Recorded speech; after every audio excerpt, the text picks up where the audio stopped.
It's my pleasure today to welcome Dr. Marilee Ritchie.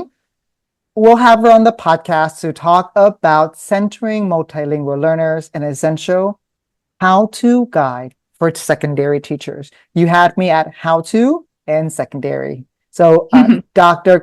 Ritchie, welcome to the podcast. Thank you. It's such a pleasure to be here.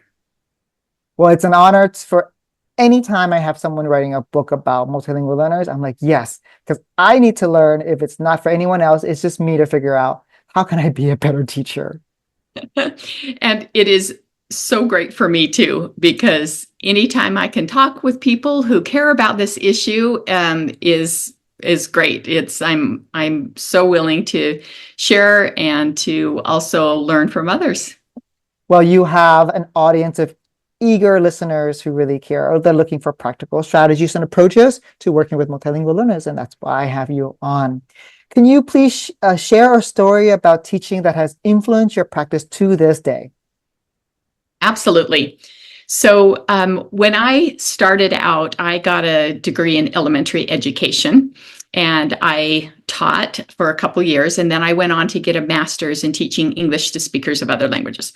So I had two internships or two student teaching experiences. But the one I want to share is the one that was in Cuenca, Ecuador. And I was working in an after-school program there with high school students who were learning English, and Spanish was their primary language. So I had my supervisor coming, and I think all of us know that when a supervisor is coming, that we try to do our best, and we get a little excited but also nervous. So I had my class set up, and it was in a U shape, and I wanted to make sure that they all participated because I knew that was something that was important and that she was going to be looking for. So I started out and I did my lesson. But the thing that happened after is that she sat down and gave me the feedback, which is fantastic. But she said, "How much do you think you talked during the lesson versus the students talked during the lesson?" And I said, "Oh, I probably talked 20% of the time and the students spoke 80% of the time."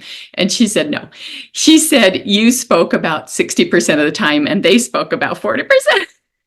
So I said, and she said, "Is that what you want?" And I said, "No, that's not what I want. I actually want them to be speaking more." But I didn't realize it because she had actually timed. She had timed the amount that I talked in.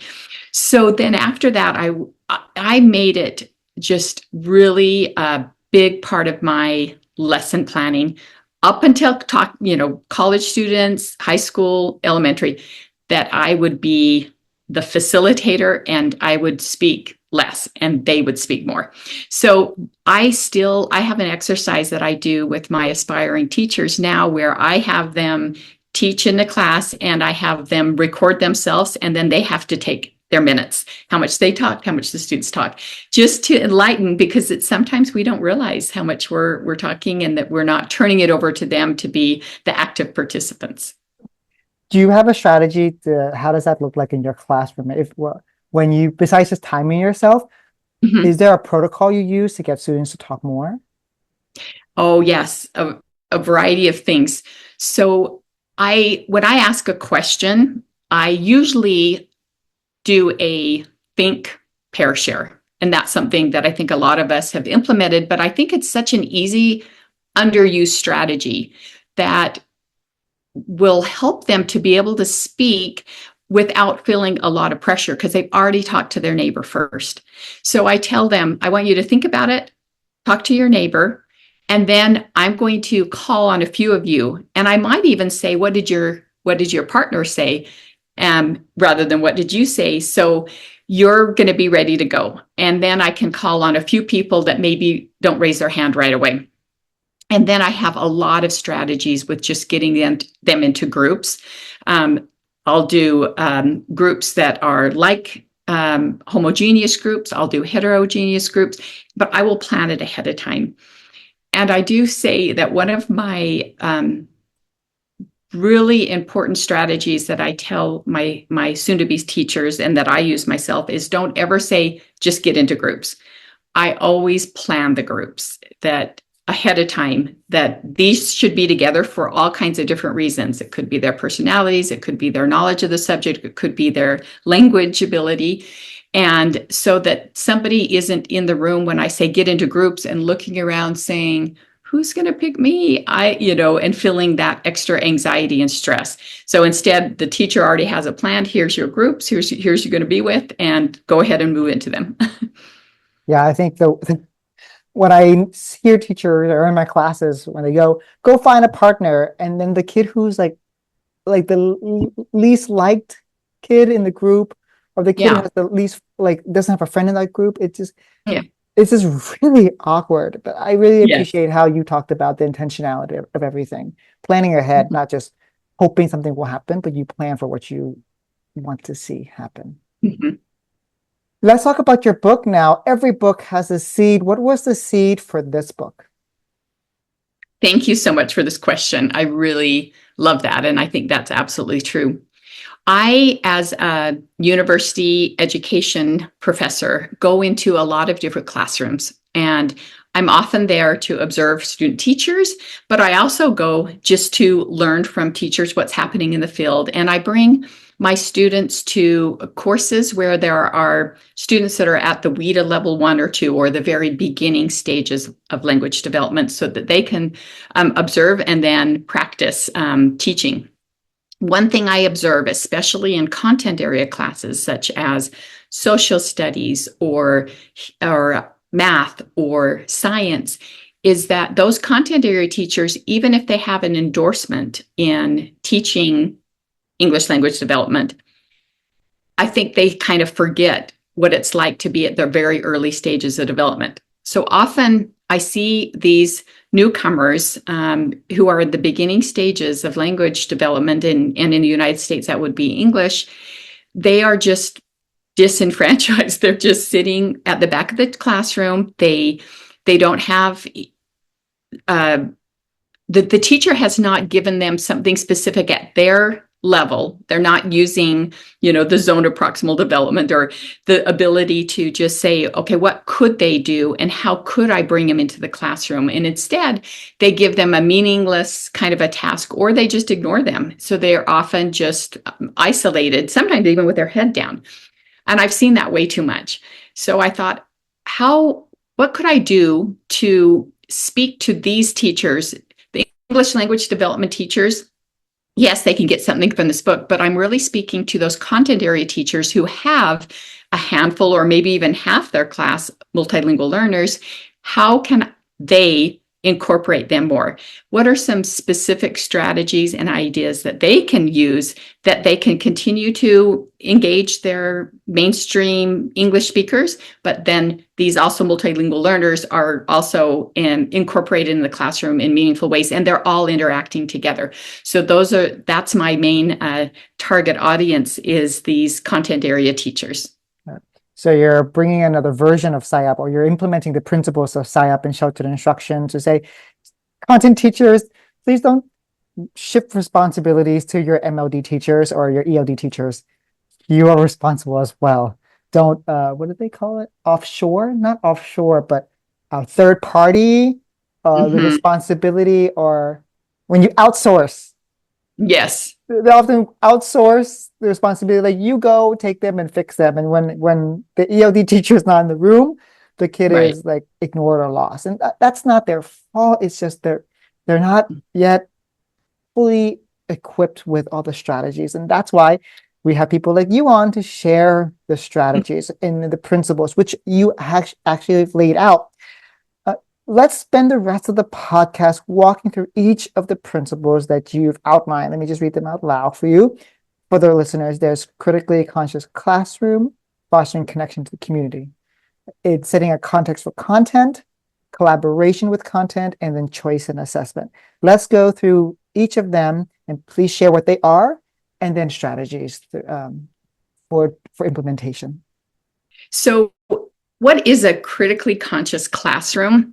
I want to start out with a quote, and this is by Paulo Freire. The teacher is, of course, an artist, but being an artist does not mean that they can make the profile, can shape the students. What the educator does in teaching is make it possible for the students to become themselves. And I started out this chapter with this quote because I have seen again and again that students are so much more comfortable. The affective filter is lowered when they feel like they can be themselves in the classroom. They don't have to change and be somebody else to be welcome there. I've been collecting some data for another project on belonging, on youth belonging. And as I've been interviewing focus groups, the youth have said, I belong, or a space gives me the most belonging when I can be myself in that space. They've used those words. I like this because I can be myself there. Or I'm going to go to this particular classroom after school because I can be myself there. And so I think as teachers, we need to create a space where students come in and they say, I feel so good here. And so a critically conscious classroom is a space where students are empowered to think critically about the world around them and their role in it, and also to be seen within that classroom. So I went into a classroom recently, a high school classroom, and I thought, oh, this is a place where I could learn, because there was personal artwork on the wall from the students. There was a Langston Hughes poem, and with all of these connections of the students. So the teacher had just put the poem there and left room for them to say, what does this poem say to you? And then they were able to write on there. There was a tea station where students could come, and they were provided, if they wanted to get a little cup of tea, they could go and get their tea. There were some little string lights that said welcome, and all different languages were there. There were motivational posters represented by BIPOC. And there was just the desks were arranged in tables where they could talk and interact. So that's just one example of what a classroom could look like, just the aesthetics of the classroom that would make students want to come and be there. So in this first chapter, I have a checklist of the different things that teachers could think about as they're setting up their classroom. So labeling in multiple languages, maybe a map with push pins that represent the places where the students came from, content-rich posters with multilingual representations, maybe photos of students engaging in different projects in or outside the classroom, bookshelves with multiple languages, books in multiple languages, technology for translation, furniture set up for interaction, not just in rows, isolation, and then maybe soft music playing with a variety of cultural backgrounds and languages that the students might share. So those are just a few things, and the checklists are there, and there's illustrations so teachers can look right away and say, oh yeah, okay, I see what she's talking about here. So that is a critically conscious classroom in a nutshell. You mentioned a checklist. Can you share that? Yes, that's what I just went through. Student work, yes, yeah. So the checklist is those items that I just went through. Now, why do we want to create a critically conscious classroom? This is a place where students can learn and grow. And when they're in a classroom that they feel like they can share a wide variety of topics, and nothing is off the table, so to speak. Now, there might be some states where teachers are banned from talking about certain things, but I think a teacher can say, I'm so glad you brought that up. This is something that is relevant in society. I can't go into it in great detail, but I hope you continue to search about it. Or the teacher can say, yeah, let's bring it up, and let's bring up a wide variety of perspectives, and all can share, but we're going to create a space where if you do share, be mindful of who else is in the room, and be mindful of how your comments might impact them. So all of that, we know from language acquisition that in order to really progress in the language, we need to feel like we are comfortable. And I actually don't use the term safe classroom because I think all classrooms can be safer, but students always take a risk, especially a multilingual student who is in a class with a lot of native English speakers. Every time they open their mouth, they're taking a risk because they are in the process of learning the language and they know they might make mistakes and they're not going to say it as well as their students who have grown up with the language. So every time they speak, they're taking a risk. And I think when the teacher creates this classroom that is very much a place of mistakes are welcome, mistakes are actually required to learn, and then they're more apt to get involved and actually be there. So there's just so many aspects of it that are relatable to the students that are coming and also the students who maybe were born in the United States and they're learning from these newcomers. If the teacher sets up this classroom, like we are so lucky to have these students, this is not at all a distraction or a burden. This is a gift. And when a teacher really believes that and sets up the classroom to demonstrate that, that student is going to be more willing, I think, to take the risks. It really does go back to that lowering that affective filter and creating that as comfortable as possible space. And then also telling them it's okay to take the risk. We're all kind of taking risks here. So let's move to the next principle, which is about fostering connection to the community. How do we do that? And why is that so important? Yes. Again, I want to start with a quote from the book. And this quote is by one of my mentors that I've never met, but I love her writing. And this is Bell Hooks. As a classroom community, our capacity to generate excitement is deeply affected by our interest in one another, in hearing one another's voices, in recognizing one another's presence. So this quote is one that I like to keep in mind. How am I honoring the presence of everyone in the room?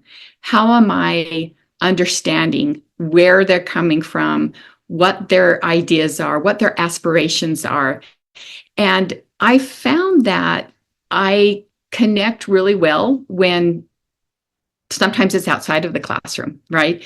So we want to make that connection as much in, and we can do both. And so in this chapter, I talk about ideas on how you can connect with students by what you do outside the classroom as well as in. So during my time as both an elementary and a secondary teacher, I really tried to get into the community of the places where I was teaching. And I found that like I was invited to a quinceañera, and going to the quinceañera and talking to other students and talking to parents and seeing how it was all displayed, that gave me such an amazing connecting point for different literature and books and things that I was reading later. So that was right on the Mexican-US border.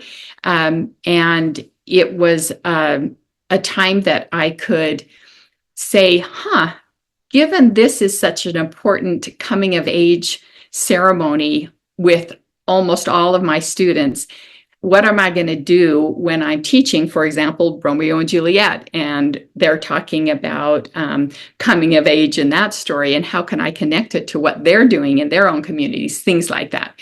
So, and then also just volunteering. So I was not a business teacher when I taught in this school in Douglas, Arizona, but they said, hey, we need somebody to take students to the Future Business Leaders of America conference up in Tucson. So I thought, well, this is a great opportunity to, drive in the van, chill with the students, chat with them. Yeah.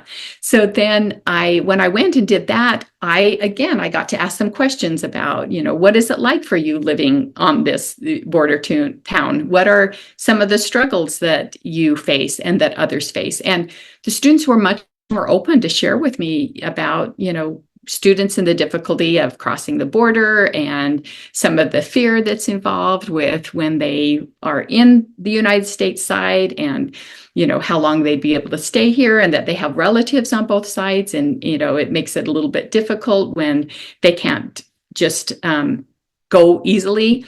So those were really informative discussions that I wouldn't have had if I hadn't volunteered to do this little trip with them. But Beyond that, if at all possible, to do home visits. Now, this is more common for elementary school teachers. And I learned so much when I did that with my elementary students, especially when I taught on the Navajo Nation, because when I did a home visit, it was a half a day event because of driving, an hour distance and then spending enough time there to not just be in and out so quickly.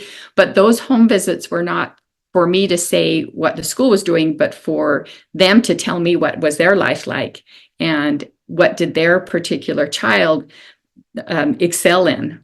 One of my students was an excellent horseman. He was only 10, but he knew way more about horses than I did. And he groomed them and he rode them and he took care of them. And so I thought, I'm going to make sure that we have some stories about horses and that we have some connectors in science and social studies that involve horses. So those are the things. So back to secondary. So secondary, you might have 150 to 200 students. So how would you do a home visit?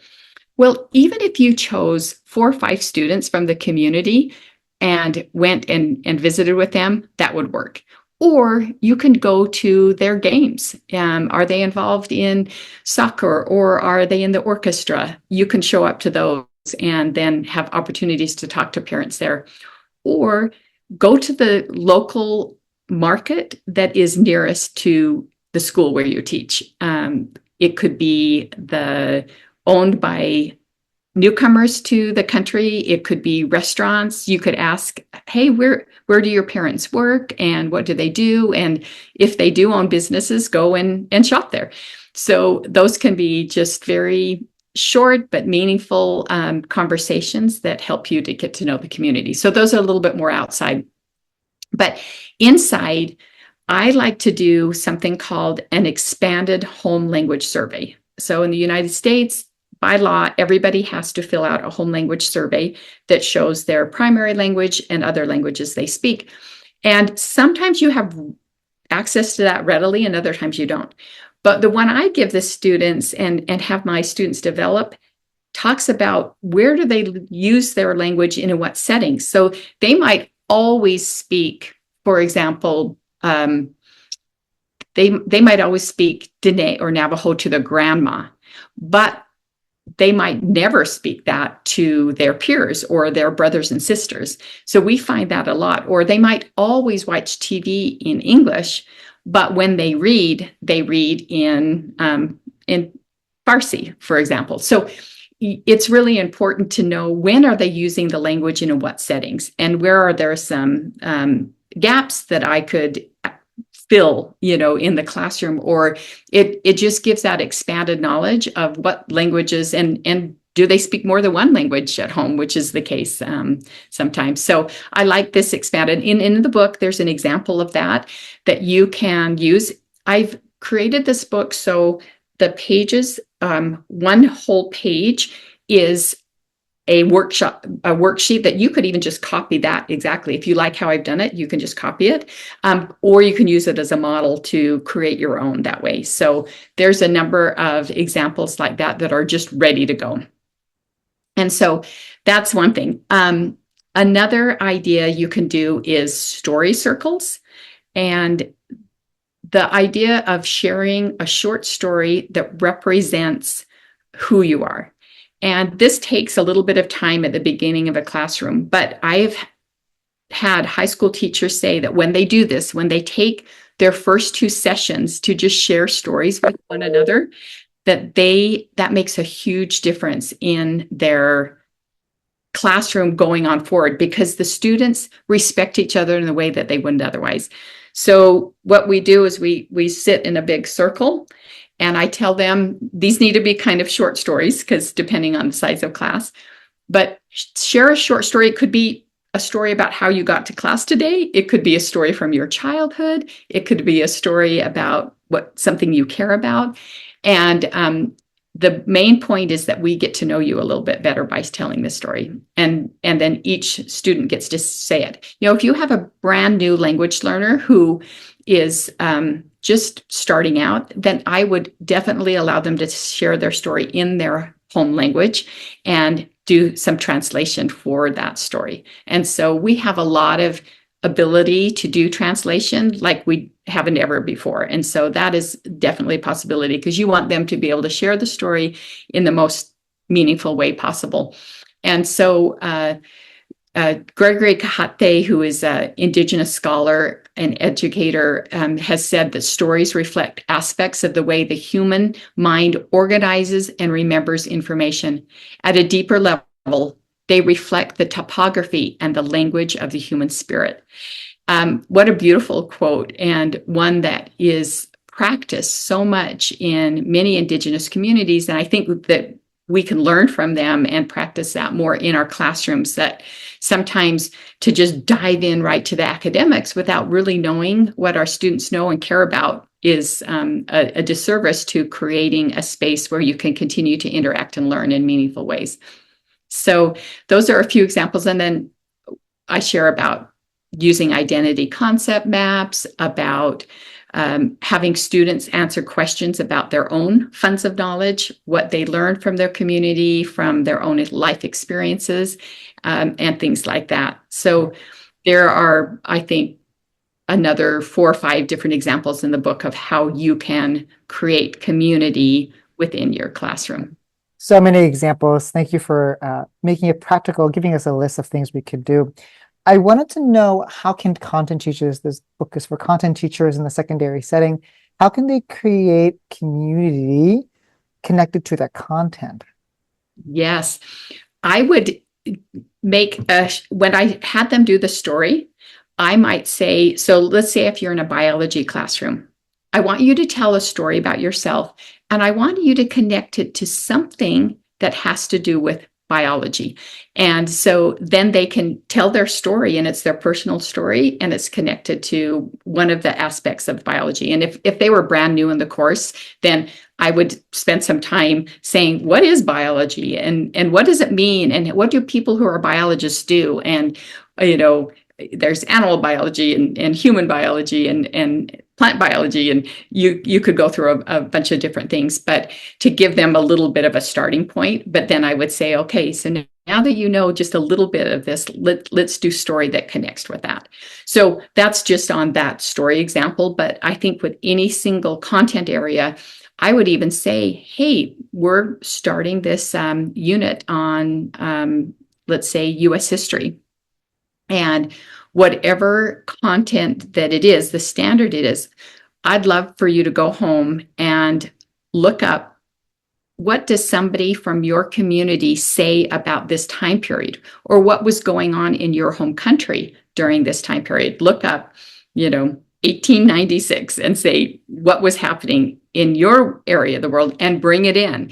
And then let's talk about, from this perspective, what was happening in the United States. And even in the United States, we have a lot of perspective. So I would get them involved by having them do the research, but based on their own perspective, their own country, and so forth. So every single one of them, every single standard could be connected back to something that is important to them or something that is meaningful for them. So thank you so much for that question, because that's part of what you'll find in this book is lots of examples from math and social studies and science and so forth. Making it practical. Yeah. I think another way we could do this is, like, let's say that the students are learning about ecosystems, and then we have students interview their families, their guardians, whoever, and say, what is your ecosystem like in your country? And let's compare it to what is it like here in the US? So we bring a little bit of their culture. We bring in their families. Maybe they've never been to their country where their family is from, but just having a connection to oh, this is what ecosystem looks like in Cambodia, and this is what it's like in the US. Mm-hmm. Thank you so much. That is another really fabulous example. And it reminded me that one of the things you can do is bring in guest speakers to your classroom that represent cultures, identities that are different than your own. So me as a white woman, I really make it a point in my university classes and when I taught in high school to think about who in the community is an expert in the field that I'm talking about, and who could come and do a short presentation that would allow them to see a different racial identity represented or linguistic identity represented, that could also talk about the topics that we are talking about. So bringing in people from the community is a wonderful way to kind of round out your classroom and let your students see, oh, there's people that look like me who do this particular field of work and can go ahead in this career. So thanks for sharing what you did, because that reminded me of another example of what you could do to build the community. I like your idea. It's actually better. Bringing in the community, saying, this is like what you can be in the future too. Mm-hmm. Yeah. So let's continue the chat about content. How do we set the context for content?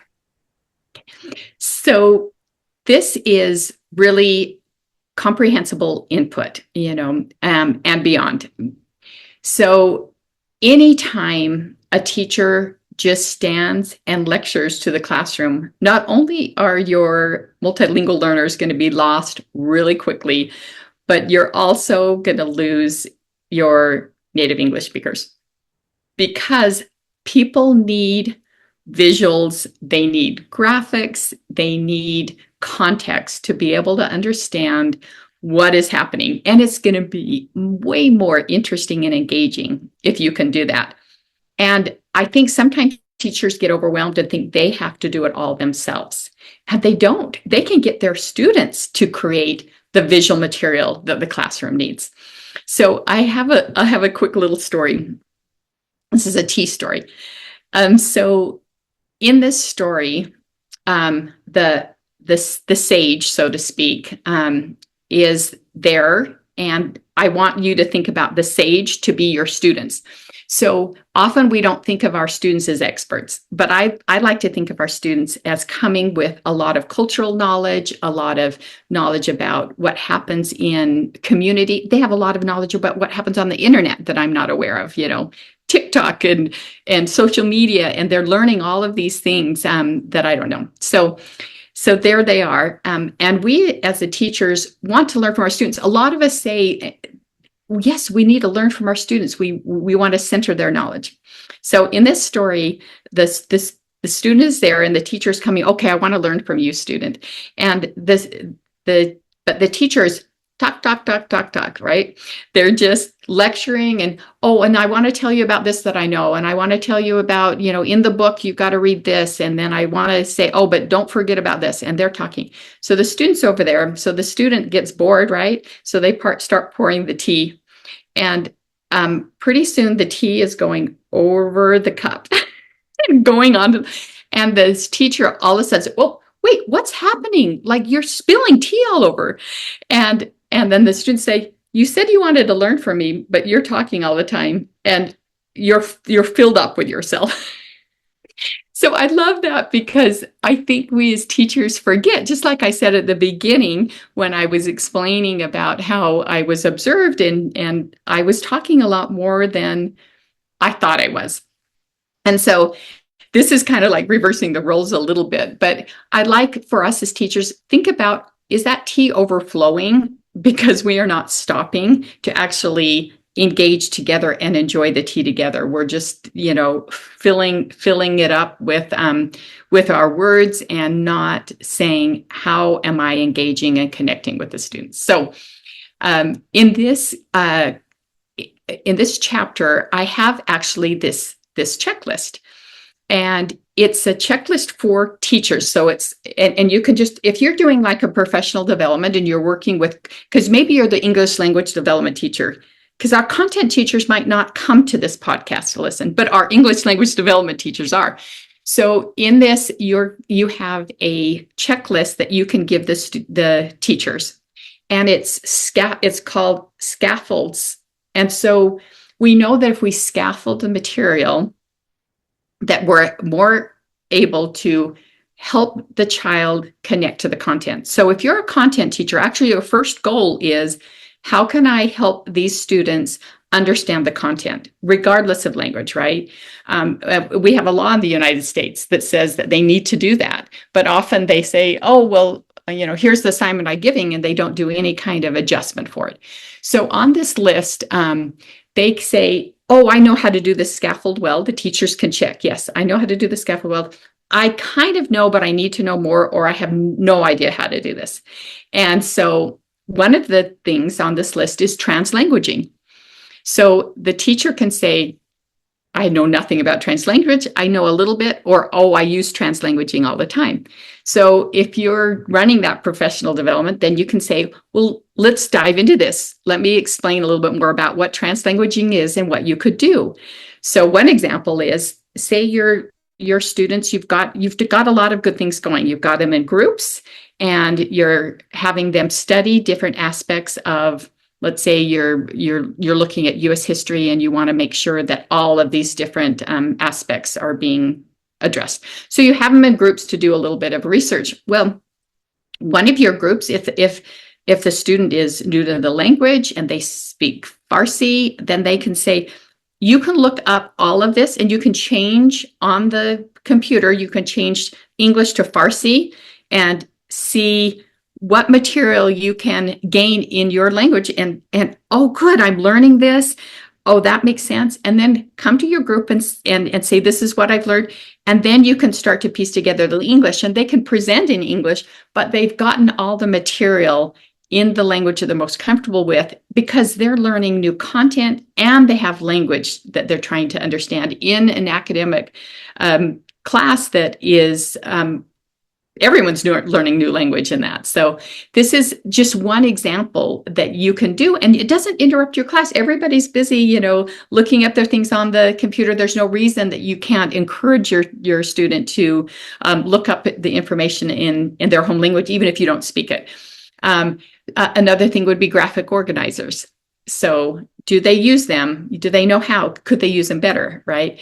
And then you can get into a variety of graphic organizers and how they can help to eliminate a lot of the extra language heavy text and make it a little bit more digestible. Other things would be vocabulary. How do you pre-teach vocabulary? What strategies do you use? And so the teacher can say, oh, I never do that, or I sometimes do it, or, oh, I do it a lot. And then from there you can say, okay, let's talk about all these different ways that we can pre-teach vocabulary that's going to be great for all your students, but you can make it very graphic. You can have visuals for the students that are newcomers, and so forth. So that is kind of a great aspect of that chapter that they can go through, and they have the list there. And then I go into details about each of those items on the list that then can help them to say, okay, yeah, this is how I can adapt it to my particular content area.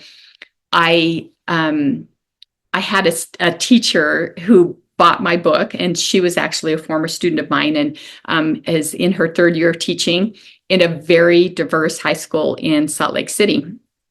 And she used one of the examples from this book to help scaffold, and that is the idea of using jigsaw.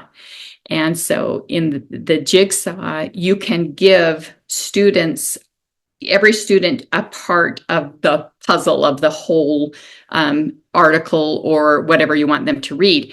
But you can strategically give sections of the article to the different levels of reading ability in your classroom. So if you have a newcomer, you can give them a short piece, and to somebody who is a native English speaker who's very advanced, you can give them a long piece. So as you're having them all read their part, it's going to take them about the same amount of time, because you've very carefully said, okay, you're going to have this, everybody has something to read. Okay. And I'm passing it out to them. And then you get them together, and the student who's advanced has read a little bit more than the student, but they all have information the other person doesn't have. And then you bring them together and have them share that. And then they share out to the whole group. But she said, my students got so engaged in this activity. Everybody was excited about it, and they all had a purpose. And when they came together, they were, oh, you learned that. Oh, that's different than what I learned. And so she said it worked really well. And she has a very mixed level class as far as ability level in their reading and ability to present. So she made a little Instagram post about it, which was super fun. And it was really great to say, oh, okay, in a real classroom, she's read the book, figured out how to do this, and done it, and it has been successful. So that made me feel really happy. So you continue to impact the lives of your students even when they are teachers. Well, they're sweet to be able to pick up the book, even after. So my quote for community in the classroom and creating this context is that if you want to go fast, go alone. If you want to go far, go together. Together. And that African proverb. And I think some teachers skip the part of having all this interaction because they say, oh, but I don't have time. And if they just lecture for 20 minutes, that's going to go fast. But how is it landing, and how is it being assimilated into the students? How are they actually able to take the ideas and then use them if you don't give them time to really understand the material and to connect with the material? And so I think that that is something that we want to keep in mind, that kind of connects to the next section. Collaboration. Absolutely. And they go, even though they're separate context, of course, to create the best context and visuals and making sure that the students are seeing, you do need to put them into smaller groups and interact in pairs and not just have a lecture. But to create that collaboration is a lot of intentional work. I think any teacher knows. So I want to start out this with a story. And this is a story of a teacher in a secondary classroom who says, I want to do group work, but it doesn't work. The students don't do what they're supposed to. One student does all the work. Other students just sit there. They don't, or sometimes they just look at each other. They don't talk to each other. And my students come from vastly different home situations. They don't understand each other. And so one has a lot of, social power in the group and another doesn't. So they don't want to talk. And just lots of really important feedback on why the teacher didn't do the group work. And I agree. All of those things that I just mentioned are true, that you can't expect to just say, let's number off and get in groups and expect them to do well. You have to be so intentional about who's in the groups and how you have set up the groups so that they can work. So that teacher acknowledged the challenges that many, many other teachers have in the classroom. And a lot of teachers are unaware of the power differentials between the students themselves. Like they're outside of classroom, they're like, oh, they might even say, you know what, we're in totally different games. We can't stand each other. And you're putting us together in a group and expecting us to just go ahead. So having discussions with students ahead of time, getting to know who they were, who they care about. And yes, we want to create a classroom where everybody could get along with everybody, but sometimes we need to be really careful and strategic on how we do that. And so building those relationships, having the conversations is huge. I want to share, there's a lot of different ways that collaboration can happen, and I share it in this chapter, but I do want to share one in particular called the fishbowl. Have you heard of fishbowl before? So people use fishbowl in lots of different ways, but I recommend that teachers use a fishbowl to help model how to do group work. So it's where you have about four students in the center, and then so in a little circle, and then you have the other students on the outside.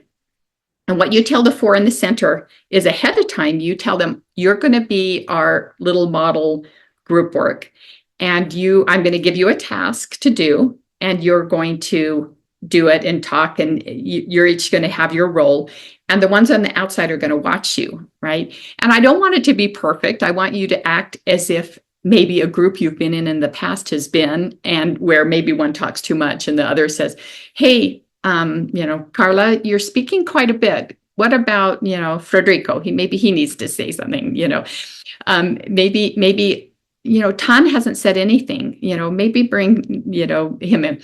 But anyway, you have them do this task and the rest. And I tell the ones on the outside, you say to the other students, your job, you have your notebook. Your job is to write some ideas on what was working in this group and what could be changed. How could this group be better? How could they learn the material better? How could you create more egalitarian contribution in the group? And you have them do that. And so when they see it and they're analyzing it, right? So they finish their little task, and you might do a task that's like 10 minutes. I often have the students standing so that they really are kind of looking on the fishbowl and they're kind of engaged, but it's not too long, but there's a little bit of movement there. So I say, okay, first of all, I want to ask those on the outside. I'm going to ask 3 of you, what did you notice that this group did really well? And then, Laura, oh, this person did this really great. Or, Mateo says, oh, I liked how, when Tan was quiet, that Claudia said, let's let him speak a little bit more, and that kind of. So you let them share. And then you go in the group and say, okay, now you've heard from what they observed. What do you feel went well as you were working together in a group? And they share, okay, now let's get into what didn't go so well. And you go out to the bigger. Now I want 3 other people to share what didn't go well, and they share, and so forth. So when you're done with that, which, takes a little, might take a class period, when you involve them in groups in the future, like to do experiments or to do, a poster on a certain subject, you say, remember when we did the fishbowl at the beginning of the semester, and we talked about what went well with groups and what didn't go well, and what makes a good group, and remember after we did that, you got into groups and you made a list of ways groups work well together, ways groups don't work well together. Remember, look at on the wall. We have it right there, and you just, you have an experience to point back to that helps them say, oh yeah, that's right. When we work in, I need to do better at this, or this is how it works functionally. Because sometimes it is a little bit vague on what that kind of interaction is, especially if you're in a school where this doesn't happen very much and sometimes in a high school, they don't do this. And even though they thought, yes, I will do that, they get into the habit of just, oh, let me just get in there, do the PowerPoint, and then give them something to do individually. But once you get it going, your job as a teacher is actually much more fun and relaxing, because you're not the one doing all the work, they're doing the work. And you're there to facilitate and kind of connect where you can, but they're taking over in developing as learners and learning skills about how to be a lifelong learner. I mean, every single job I've been in, I've had to collaborate with other people. I've had to interact with them. I've had to be in spaces with people with different ideologies and backgrounds and ways of working. And so it's just crucial, not only for understanding the content better, because I do think they understand the content better when they take responsibility for it, but also about just how you live in the world and work in the world. I like how you use that fishbowl model where you're really explicitly teaching what collaboration looks like. We're getting students to be meta about collaboration. Yes.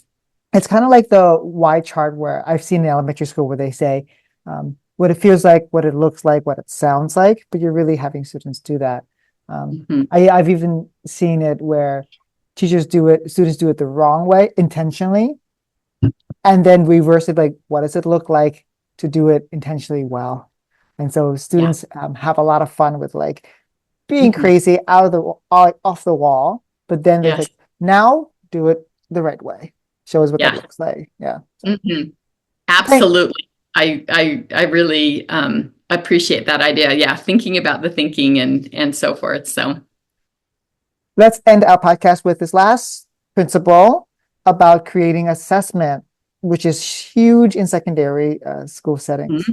yes.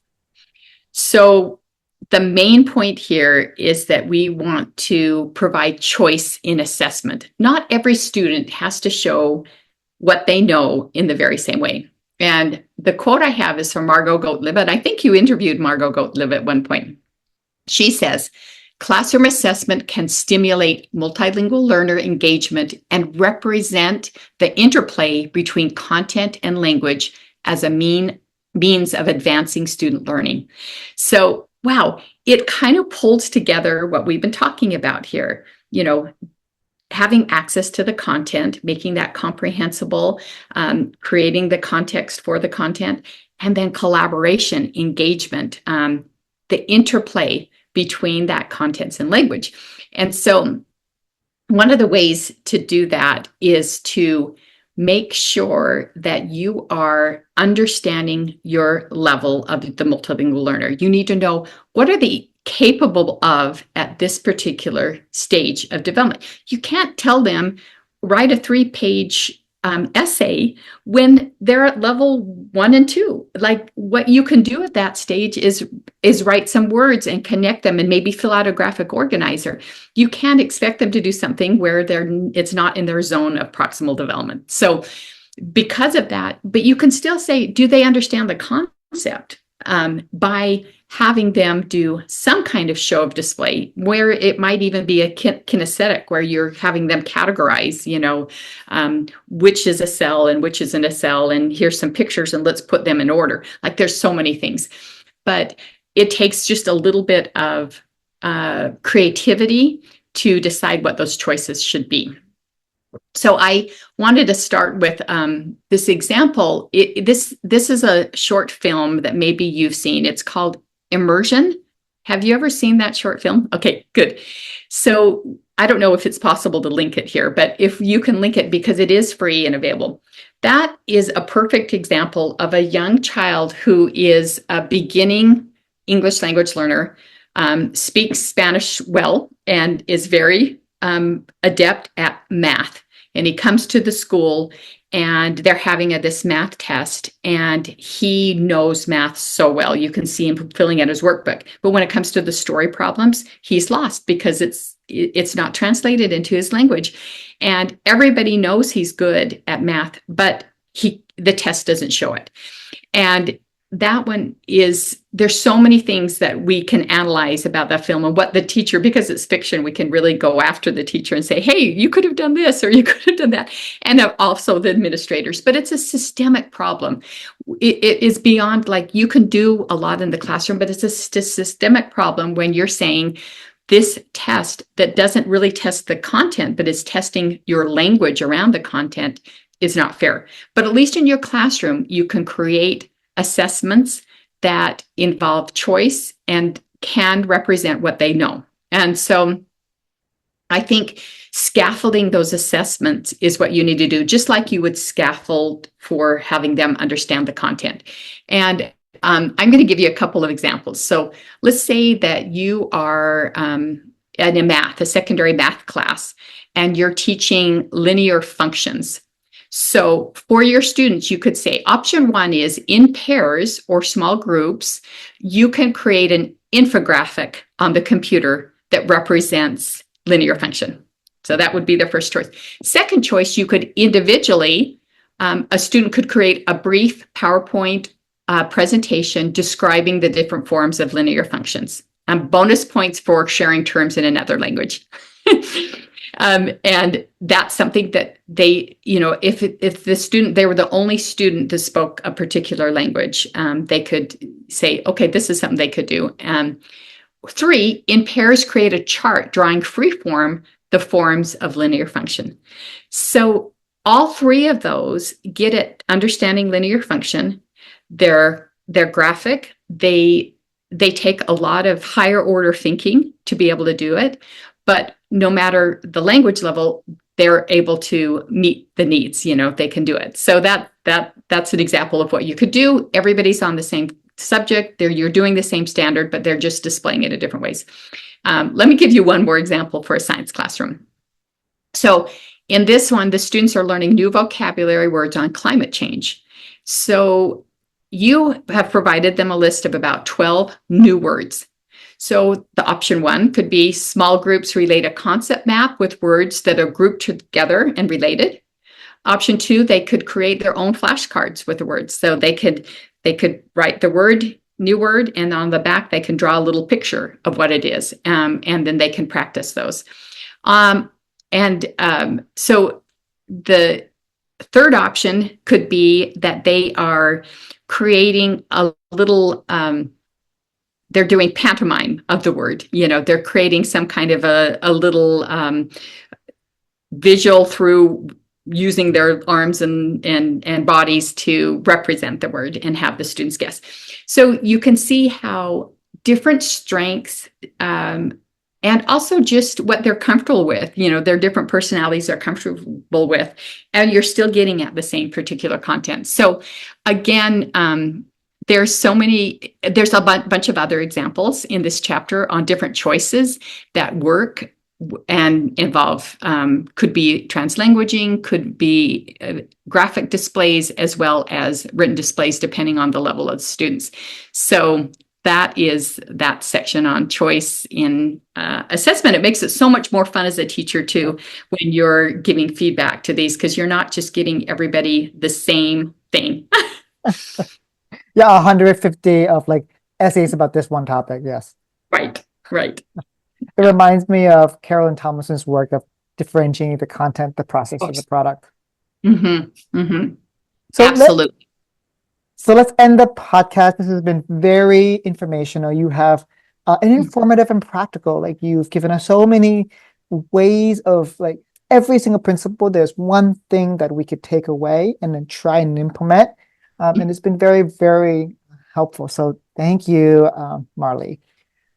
I really appreciate that, because the whole reason I wrote this book, and the reason that it's not a long book, it is a practical book. It's based in all of the best up-to-date research, but I don't share all that research because I get to write to the practical, applicable ideas that a teacher could use. Otherwise, there's a lot for them to go through, especially if they're a content teacher and they say, I just need to know what to do tomorrow. So that's what I wrote it for. So I'm so glad that you have pointed that out. And that's my main goal, is for a teacher to just start using these ideas right away as soon as they get the book and open it up. Right. They can almost like flip through the chapters and like, okay, I need this right now. Oh, I need this assessment. Oh, I need the conscious classroom. I need the connection to community. Boom, boom, boom. And so I can see this even as like a department reading different chapters. Yes. And then they're coming in and share, this is what I've done, and this is my implementation. It's like a jigsaw book study through the different chapters, the principles. A middle school teacher told me that she got the book, and that's what they're doing in their professional learning communities, is they're using the book as a study, just exactly what you said. So I was happy about that, because then it's more likely that they'll actually implement the ideas. Well, even though you've given us so many ideas, can we end with the podcast with a tradition that we have? It's called traffic light teaching. What is something you ask teachers to start doing, stop doing, and continue doing? Red light, yellow light, green light. So start with red light. Sure, up to you. So I would say the red light would be stop lecturing. The green light, involve your students as much as possible in every single thing that you do in the classroom, from what you put up on your walls to the involvement in different activities, hands-on activities, to even preparing material. You can get students to do that. And if you want to help scaffold or to create material that is more accessible for your multilingual learners, get your students involved in that. And to continue doing is just getting to know your students, loving them for who they are and what they bring to the classroom, and just making sure that in the process you are finding joy, because it can be so much in today's classrooms with all of the different things that you need to to take care of. And so finding that element of joy by connecting with those students and getting to know them well. Well, you've talked about the first chapter, which is about creating a space where students feel like they belong. And so I want to say I wrote down two words. You said recognizing presence. I want to add something. It's recognizing and affirming presence. So thank you for creating a book where we can create the conditions where we can recognize and affirm our students' presence. Thank you for that. I could not have said that better. So everyone get the book. It's great. Can you see all the practical strategies? Dr. Marilee, again, thank you so much for being on the podcast. I really, really appreciate this opportunity, and I would love to communicate more with you.